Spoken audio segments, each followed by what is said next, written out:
जी 1 2 3। दोस्तों, आज फिर एक नई कड़ी में हम आपको कुछ नई जानकारी देते हैं।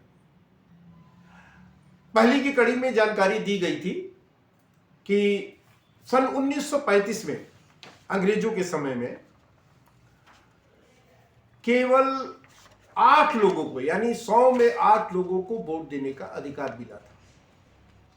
और ये जो 8 लोगों को मिला था उनकी संख्या 1946 यानी 1946 यानी 1947 में आजादी के एक वर्ष पहले तक 8% की जो संख्या है वो 14% तक पहुंच गई थी।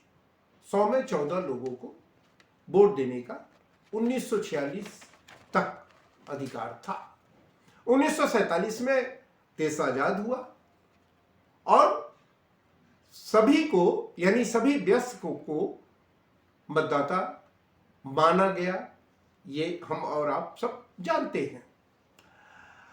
1946 में जो 100 में 14 लोग को वोट देने का जो अधिकार मिला, अब वो 70 सालों के बाद, यानी कि हम 2019 तक पहुंच जाए, तो क्या उसकी संख्या बढ़ी तो कितनी बढ़ी, ये एक बड़ा सवाल हमारे सामने। तो मैंने आपको बताया था पिछली बार कि 2019 जो पिछला लोकसभा का चुनाव हुआ था उसमें लगभग 20 लोग, यानी 100 में 20 लोग सरकार चुन रहे थे, यानी सरकार बना रहे थे।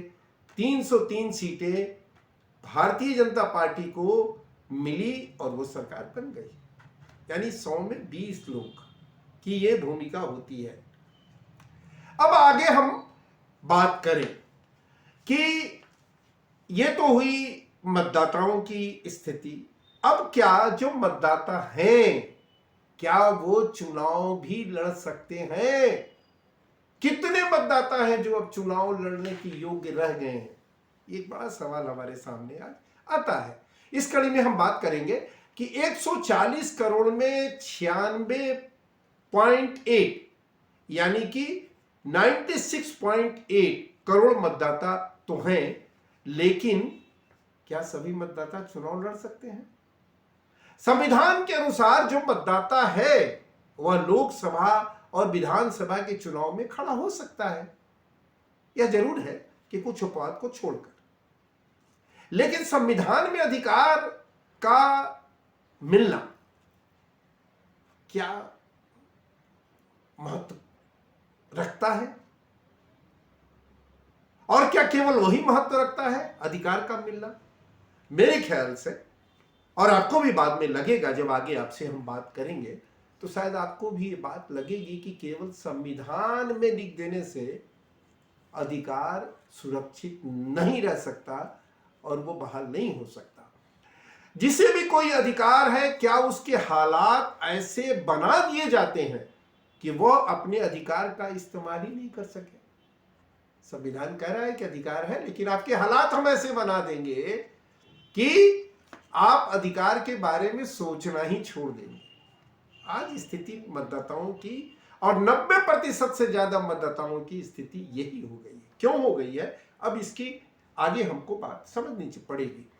लोकसभा और विधानसभा की चुनाव की स्थिति यह है कि 90% से ज्यादा मतदाता चुनाव लड़ने के अयोग्य मैं कह रहा हूं, हो चुके हैं। संविधान के अनुसार तो योग्य है, लेकिन जो हालात बन गए हैं उसमें वो चुनाव लड़ने के लिए अयोग्य हो गए हैं। देश के प्रधानमंत्री ये बार बार दोहराते हैं कि 80 करोड़ परिवार को मुफ्त में राशन दिया जाता है। राशन इसलिए दिया जाता है क्योंकि वो गरीब है। दूसरी तरफ चुनाव के लिए क्या चाहिए? अमीरी चाहिए। अमीर होना आपका जरूरी है। लोकसभा और विधानसभाओं में करोड़पतियों की संख्या लगातार बढ़ी है और बढ़ रही है और बढ़ेगी, आगे भी बढ़ेगी यदि आप इस बात को ध्यान में नहीं रखते हैं जो आगे हम बात आपसे करने जा रहे हैं। एक चुनाव लड़ने के लिए कई कई करोड़ रुपए की जरूरत होती है। हालात है कि पैसा कुछ लोगों के पास सिमटता जा रहा है। 1% लोगों के पास कितना है? कुल संपत्ति का एक, यानी 100 में एक आदमी के पास 50 रुपए से ज्यादा है, और फिर जो 99 लोग हैं, 99 लोगों में अब 50 रुपया बट रहा है। हालात इतने खराब हो चुके हैं और बड़ी आबादी गरीबी की तरफ लगातार बढ़ रही है। और आपने कहानियां सुनी, इलेक्ट्रोल जो बॉन्ड है उसके जरिए कैसे पैसे की उगाही की जाती है, और ये कहानी बहुत ही डराती भी है, हमको परेशान करती है कि हम किस तरह के लोकतंत्र में हैं, किस तरह के चुनाव को हम मानते हैं कि ये लोकतंत्र की जान है। ये परेशान करती है। राजनीतिक पार्टियां खुलेआम कहती हैं कि वो उन्हें ही उम्मीदवार बनाना चाहती हैं जो चुनाव जीत सकते हैं। अब इसको आप समझिए, इस भाषा को, चुनाव जीतना पहली शर्त है, यानी उम्मीदवार को अमीर भी होना चाहिए। इस तरह हम देखते हैं कि संसदीय लोकतंत्र में मतदाता का मतलब गरीब और गरीबी, और उम्मीदवार का मतलब अमीर और अमीरी। इस तरह से बढ़ चुका है चुनाव और लोकतंत्र, बढ़ चुका है। मतदाता तो बहुमत में है लेकिन वे गरीब हैं। उम्मीदवारों में से एक बढ़कर अमीर है। संविधान बराबरी की बात करता है, लेकिन संविधान की रक्षा के लिए होने वाले चुनाव में अमीरी का ही बोलबाला होता है। कितना विरोधाभास है। विधानसभा और लोकसभा के चुनाव की तरह पंचायत और नगरपालिका के चुनाव भी उतने ही महंगे हो गए हैं, या वैसे ही महंगे हो गए हैं। मुखिया जी, सरपंच साहेब बेलेरों में नहीं घूमे तो उनकी धाक नहीं जमेगी। सबको लाल बत्ती चाहिए, लेकिन नगरपालिका और पंचायत के चुनाव में तो एक और पेंच लग गया है। उसको ध्यान से सुनिए, ये पेंच किस तरह से लगाया जाता है। इसको एक तरह से समझिए कि नीचे के चुनाव में लड़ने के लिए डिग्री चाहिए, लेकिन ऊपर का चुनाव लड़ने के लिए नहीं चाहिए। यानी कि जो नीचे का चुनाव है उसमें जो 12वीं पास नहीं है और जिससे 2 से ज्यादा बच्चे हैं, वह चुनाव नहीं लड़ सकते हैं, लेकिन ऊपर का चुनाव लड़ सकते हैं। चुनाव का पूरा खेल कैसे उल्टा पुल्टा हो गया है या उलट पुलट वाला है, इसे आप देखिए। इसे समझिए कि महिलाओं को चुनाव में हिस्सेदारी की बात होती है, लेकिन महिलाओं की स्थिति क्या है? महिलाएं पुरुषों के अधीन है। हम और आप सब जानते हैं हमारा समाज पुरुष वर्चस्व वाला समाज है। बच्चे महिलाओं को होते हैं तो महिलाओं को आरक्षण दे रहे हैं, लेकिन वो पुरुष वर्चस्व में रहने वाली महिला है और बच्चे उसके अगर ज्यादा हो गए हैं तो वो चुनाव लड़ने के योग्य नहीं रह गई है। ये बात अब संविधान में भी दर्ज कर दी गई, यानी कानून इसका बन चुका है। यदि वह पढ़ लिख गई है, महिलाएं पढ़ लिख जाए, खूब शोर मचता है।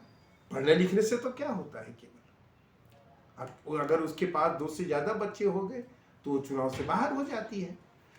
तो जहां चुनाव लड़ने के लिए मजबूत हालात हो सकते हैं, वहां मजबूत इरादों को कमजोर करने के लिए कानूनी पेंच लगा दिए गए हैं। चुनाव में गरीबी की बात अमीर कर सकता है, गरीब केवल वोट कर सकता है। आजादी के बाद जवाहरलाल नेहरू यानी देश के प्रथम प्रधानमंत्री, फर्स्ट प्राइम मिनिस्टर ने इस नजरिए का विरोध किया था कि यह लोकतंत्र पूंजीवाद का हथियार है। नतीजा आपके सामने है। हम भारत के लोगों ने लोकतंत्र को समानता का औजार बनाने का संकल्प लिया था।